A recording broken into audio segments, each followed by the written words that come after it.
Okay, the first program is this. Write a program to input a word and display all the vowels present in it using sub and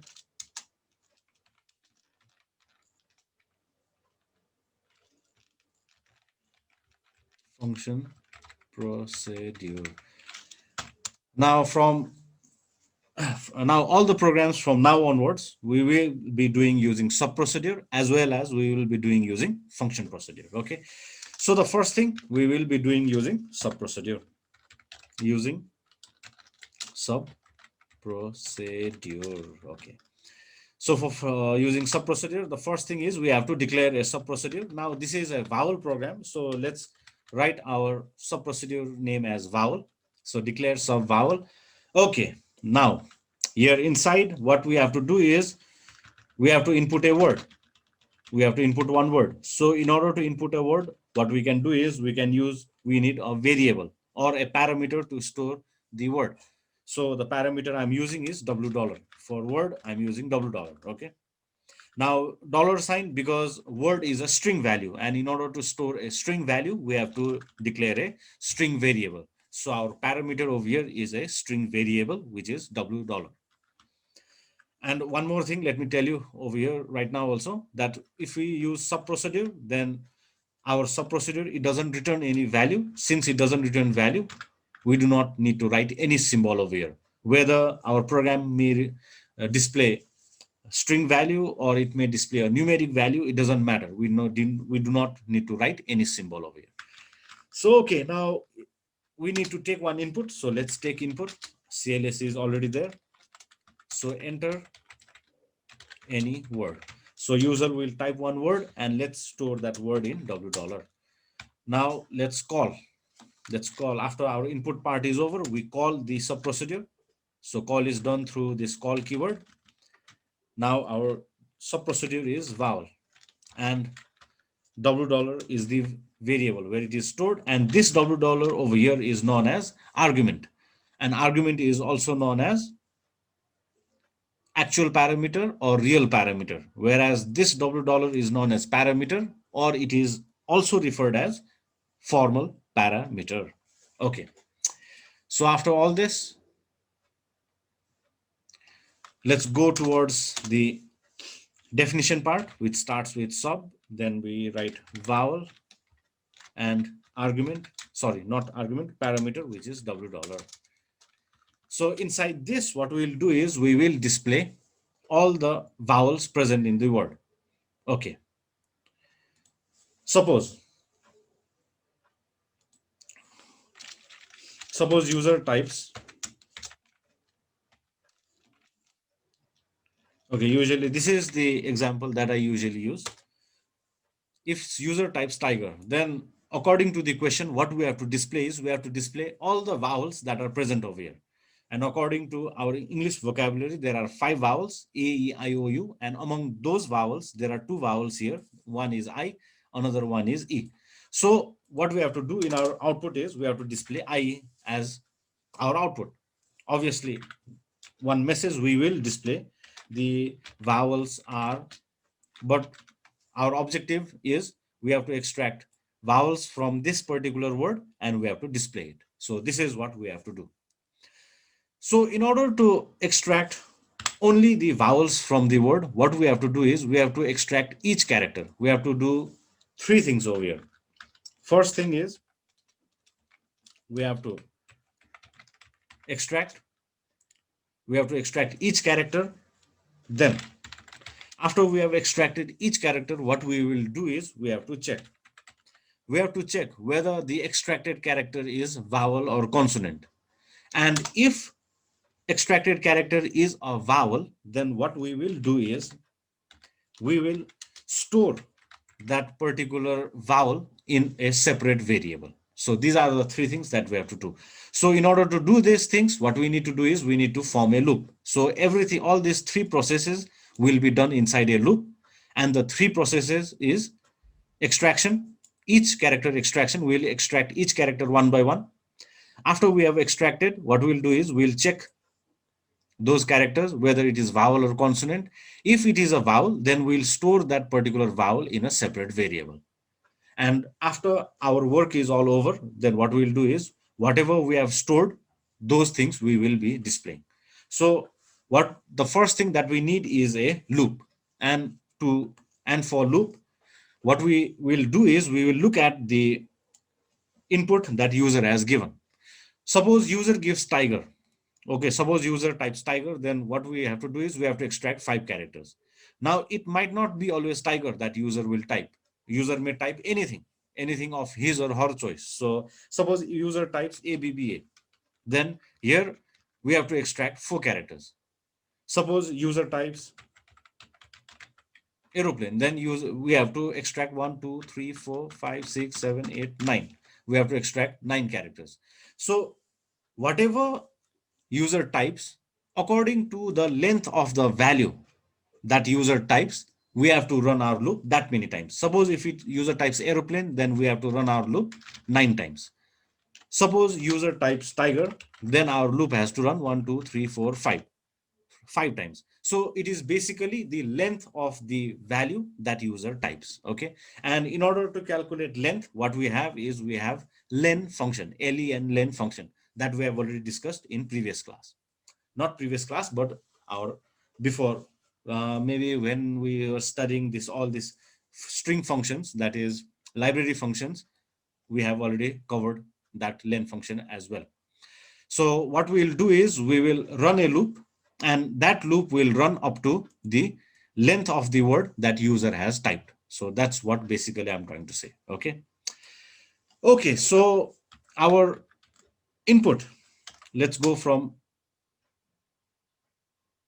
Okay. So first thing what will happen is user will type a word, and that word will be stored in double dollar, and that word will be passed from here called vowel double dollar, and whatever user passes. Okay, let me delete this sub procedure. Now this is not required.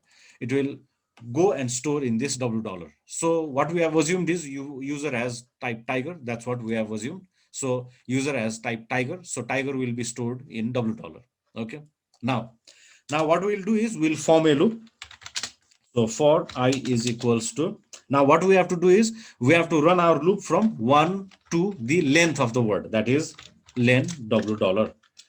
And whatever the length of the word will be there, that many times the loop will run. If it is ABBA, then loop will run from 1 to len double dollar, which is 4. So 1 to 4 times. If it is tiger, then loop will run from 1 to len double dollar, which is 1 to 5 times. So accordingly, the loop will run. Now, okay, now for extraction, let's see how extraction is done. Now, in order to extract, what we have to do is we have to extract 1 character at a time. Okay, 1 character at a time. So to extract 1 character at a time, what we'll be doing is we'll be using mid dollar, because this is the only function that can extract 1 character at a time. So we'll be using mid dollar, and in mid dollar we have to pass a value which is stored in double dollar, and for t, and we'll always extract 1 character. So mid dollar, it has 3 arguments. One is double dollar, another one is position, and another one is number of characters to be extracted. Our number of characters extracted is fixed because we are only extracting 1 character at a time. But our position will vary because at the beginning we have to extract T, then we have to extract I, then we have to extract G, then E, then R. So to extract T, we have to go to the position of T, which is 1. And in order to extract I, we have to go to the position of I, which is 2. Then G is 3. Then E is 4. Then R is 5. So when we write double dollar comma 3 comma 1, then it is third position character. That is 1, 2, 3, which is G. G will be extracted. So all these things will be extracted through loop. And whatever we extract, that will store in one variable. And usually I also generally use this particular variable, which is CS dollar. So let's write down the function mid dollar. It is W dollar comma. Okay, this is position. Okay, this part is position comma. Number of characters will be extracted, which is 1. It is always 1. Now position varies. position has to become 1, then it has to become 2, then 3, then 4, then 5, and so on. And all these numbers 1, 2, 3, 4, 5 comes from I, so we can keep I over here. Okay, so after this, after we have extracted a character, that character will be stored in CS dollar. Now what we have to do is we have to check whether the extracted character is vowel or consonant. And in order to check, what we'll do is we will check all the vowels, that is A, E, I, O, U. And this checking part also we have done in one program. So I'm not going to write over here. What I'll do is I'll directly write in our editor, that is if ch dollar is equals to A. Now we have to check for vowel. There are 5 vowels. So ch dollar equals to A. If our extracted value, which is in CS dollar, if it is A, then it is a vowel. Now, if it is E also, then it is a vowel. I also is a vowel, O, U. So there are 5 options. So what we have to do is we'll write all the options over here in a single line, and we have to combine all these options or combine all the conditions using or and in this case what we have to do is we have to use or, because in either of the cases, in whatever condition it becomes true, it is a vowel. So we will be combining all these separate conditions with or. So okay, let me copy this. A, E, I, O, U. Okay, this is A, E, I, O, and U. In any of these cases, in any of the case, it is a vowel. If any of this condition is true, then we know that the value or the character that is stored in CS dollar is a vowel. So if it is a vowel, then what we have to do is we have to store that vowel in a separate variable. And in order to store, what we have to do is we use a separate variable. Let's say for vowel, I'm using V dollar. And remember one more thing, this is very important. Okay, that whenever we are storing vowel or consonant, that will come later on, what we do is we are using this right now, we are using v dollar as a variable. So whatever variable we are using to store, that will repeat, that will always repeat twice. This you have to remember, and it will repeat like this: v dollar is equals to, again we write down v dollar plus, now where is our character? Our character is in cs dollar. So what we'll do is we'll write cs dollar over here. So cs dollar character we are storing in v dollar. So this statement basically means we are storing the value of cs dollar in v dollar. And we'll see, we'll later on we'll trace this program and we'll see how all the vowels get stored in this v dollar. Okay, okay, let's write down v dollar is equals to v dollar plus c, okay, ch dollar. So if requires end if, and for we need we need to write next. So inside this loop, all the vowels will be extracted, it will be checked, and if it is a vowel, then it will be stored in v dollar. So within for next loop, all the vowels will be extracted and stored in this variable v dollar. Now after this process is over, then what we have to do is we have to display the vowels, and in order to display, we write down print. Now one message we need to write down: the vowels present in the word is v dollar. So let's run our program and let's check the output. So suppose if it is tiger, as you can see, present the word is e. Now let's give another word, eagle. Now here there are 3 vowels, e, a, e. So you can see it is displaying EAE. So our program is almost correct. It is not correct. It is not totally correct, almost correct. But here, the problem over here is this one. Suppose if somebody writes capital letters, then as you can see, this capital is, this one E is not being displayed because of this capital letter. So let's try to find out the solution. And the solution for that one is, whenever we come to this definition part, what we have to do is we have to convert all this all the values that is being stored in $, into lowercase or uppercase. Now it depends upon you. Suppose if you are checking condition the way I'm checking, okay, that is I'm using all the small letters to check the condition. If you use all the small letters to check the condition, then make sure that you convert all the characters into lowercase. But if you like to check in the uppercase, that is if you like to use capital letters, then at that time you have to use ucase dollar function. Okay, so I usually prefer to check in small letters, so because of that reason I'll be using small letters. That is $, is equals to L case dollar $. So what I'm basically doing over here is I am converting the value that is stored in $, into small letters, and whatever value is returned, that value I'm storing in the same variable $. So this is all I've done. Okay, so what happens is if user types in capital letters also, everything will be converted into small letters and that will be stored in $, and this loop will execute and it will check each and every character. If it is vowel, then it will store in $, and this print statement will display the required answer. So let's check EAGLE. If everything is in small letters also, no problem. It has to display EAE, which is a vowel. So it is displaying EAE. Okay. So this is our program. So let's trace this program one more time. And if you understand this particular program, then the program that we see further from here is kind of similar. Okay, it is, everything is similar, and everything is similar to this except for one word change. Only one word will change. Okay, so try to understand this program. It will be easier for you to understand other programs as well. Okay, now let's use the same program. Sorry, same example, that is TIGER. Suppose this is how user typed the input.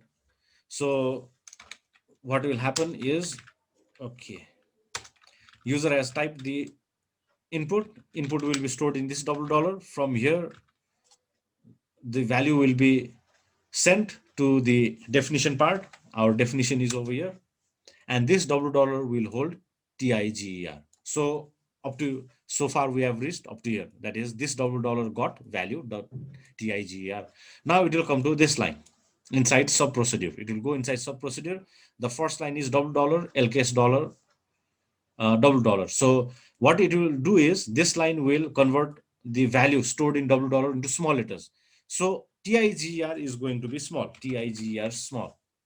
So it has converted it into small letters, and that value will be stored in $. So eventually $, will get value tiger, but all in small letters. So this is what this line does. Okay.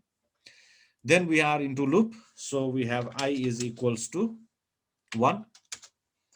1 is the start value that will be stored in I, and our loop will run from 1 to len $. Now len $, means the length of the word that is stored in $, which is tiger. It is of 5 characters, so our loop will run from 1 to 5. So this is also you have to understand. Okay, now after this, let's move towards the body part of our loop.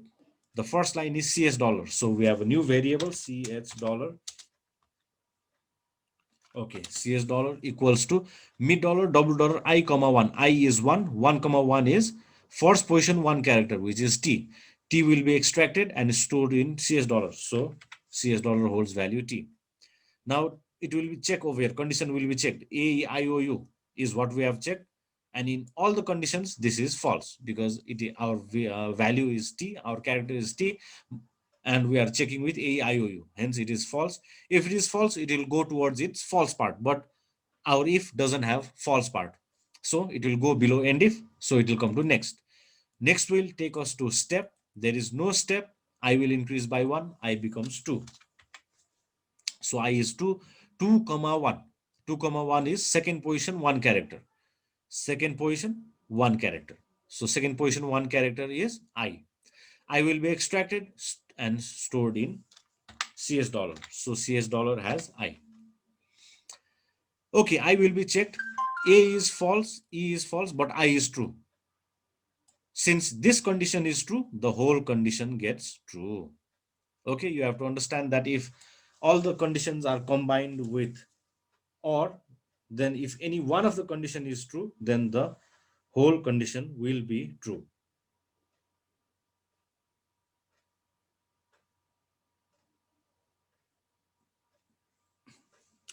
Okay. Okay, now after this, since our condition is true, what we'll do is it will go to its true part, and our true part is this one: v dollar is equals to v dollar plus cs dollar. So v dollar, it is okay, this is a fresh variable v dollar, and if you look at this v dollar, there is nothing right now. So what will happen is v dollar, it is nothing plus cs dollar is I. So nothing plus I is I, and I will be stored in v dollar. So I hope you have understood this one. V dollar, it is the fresh variable. So I just have wrote it. But V dollar, it doesn't have anything at the beginning. So it doesn't have anything at the beginning. So V dollar over here is nothing plus CS dollar. CS dollar is I. So nothing plus I is I. And I will be stored in V dollar, which is this variable V dollar, and it will hold I. Then we have end if, then we have next. Next will again take us to step. I will further increase by 1, it becomes 3. 3 is also valid in the range. Then it will come to CS dollar. So it is 3 comma 1. 3 comma 1 means 3 comma 1. Third position, 1 character. Third position, 1 character is G. So G will be extracted. It will be stored in CS dollar, which is G. So if you check the condition will be false. All the conditions are false. So our entire condition is false. It will go below end if because there is no false part. So next will take us to step, no step. I will increase by 1, I becomes 4.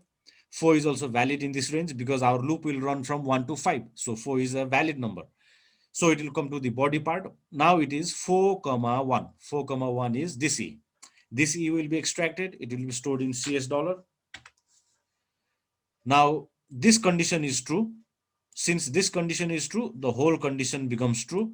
It will go to its true part, which is this one. So now we have V dollar equals to V dollar. So V dollar has I plus CS dollar has E. So I plus E is IE, because when we use plus operator with strings, then our strings gets joined. So I plus E will give us IE. After this, it will come to end if, then it will go to next. Next will again take us to step. There's no step. I will increase by 1. It becomes 5. 5 is also valid in this range. It will come down 5 comma 1. So 5 comma 1 is fifth position, 1 character, which is R. R will be extracted. R will be stored in CS dollar variable. Then it will come to this condition checking part. AEIOU, it is false because our value is R, and R with vowel when checked will give us false. So our whole condition becomes false. Now, since our condition is false, it will go to its false part. There is no false part, so our control will come below end if. So below end if is next. Next will again take us to step. I will increase by 1 and become 6. Now over here, let's see our loop. Okay.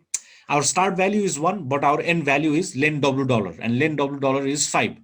But loop variable got value 6, which is invalid. Since the value is invalid, it will terminate the loop. Termination of loop means our control will go below next, and below next it will find the vowels present in the word is v dollar, and v dollar will display IE, as we have already seen before. So TI, okay, here is the whole question. TIG, tiger, it will display IE. Okay, this is how we can extract vowels from a word and display it. Now, same program, what we'll do is we'll solve the same program using function also. Okay, let's go and solve this particular program using function. So using function procedure.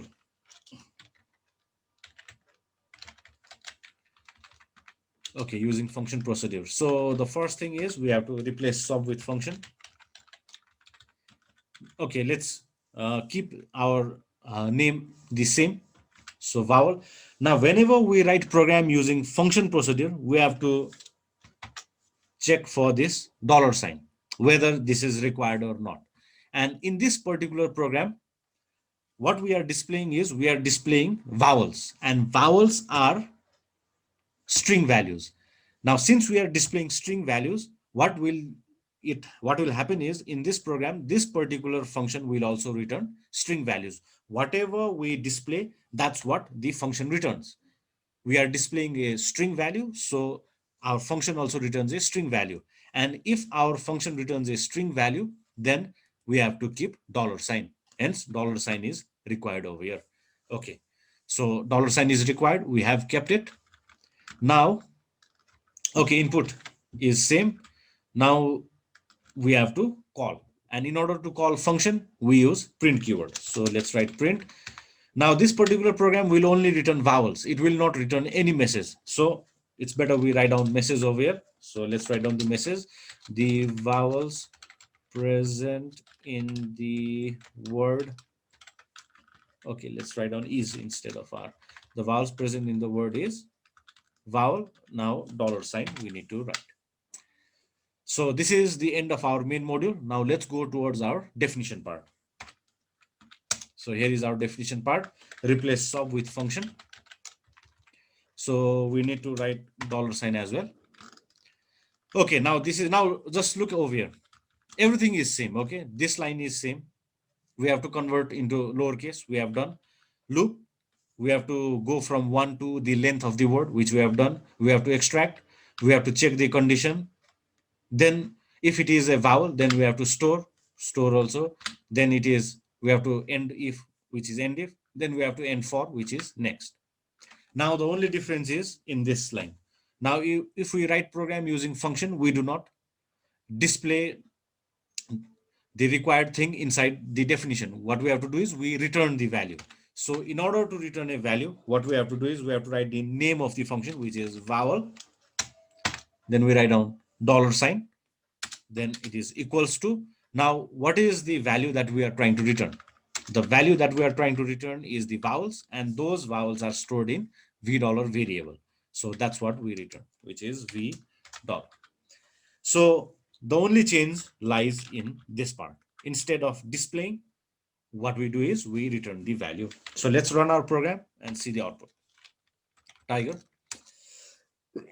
You can see it is IE. Okay, let's see one more example. Okay, suppose if this is the value, then we have to display it has to display AEO AE AEO A, something like that, AEO AE. Okay. Thank you so much for watching. Please do like my videos so that I get motivated to create more of these videos. We would appreciate if you would share this video with your friends.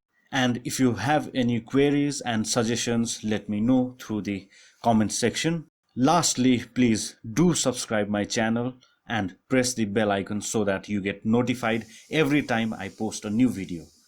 Thank you.